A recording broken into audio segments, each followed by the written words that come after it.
Okay guys, today we are going to talk about adding and subtracting fractions. And this is actually going to be pretty easy for y'all, so this video won't be very long.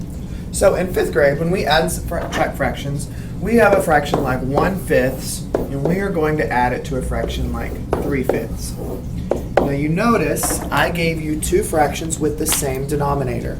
And remember from our previous video, that denominator is the number on bottom. So in these two fractions, our denominator would be 5. In 5th grade, we are only going to add fractions with the same denominator.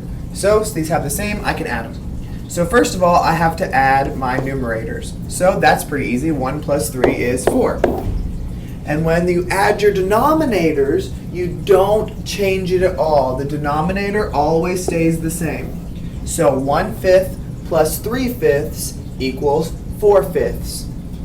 So let's do another one. Let's do one like 2/8 and 4/8.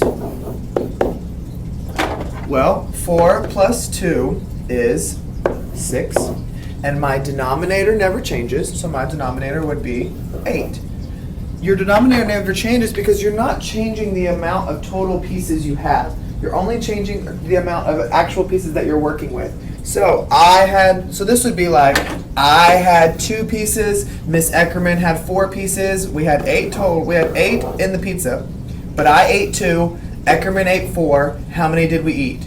Well, we ate 6 pieces out of that total pizza of 8. So we wouldn't say out of 16, because that wouldn't make sense. There wouldn't have been 16 pieces total. So our fraction would have been 6/8. Now the only difficult part that's going to come when we have to add fractions is when we have to start simplifying those fractions.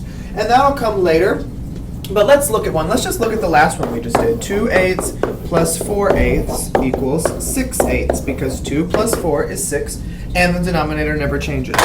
Now 6/8 is a good fraction. It tells us the information, but it can also be simplified into a simpler form. And when we simplify, we have to divide, and we have to find the GCF. We have to find the greatest common factor between 6 and 8. Now, if that greatest common factor is 1, then obviously that fraction cannot be simplified. But 6/8 can be simplified. So what is the largest number that will go into 6 and go into 8 perfectly? Well, that number would be 2. Because we have to use the same number for both of them. We can't use 2 different numbers. So I'm using 2 for both of them. So 2 goes into 6 how many times? 3 times. And 2 goes into 8 how many times? 4 times.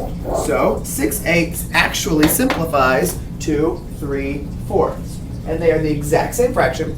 They mean the exact same information. 3/4 is just the easier way to kind of look at 6/8. It's the simplified version, where each the numerator and the denominator are in the smallest form possible to make an equivalent fraction.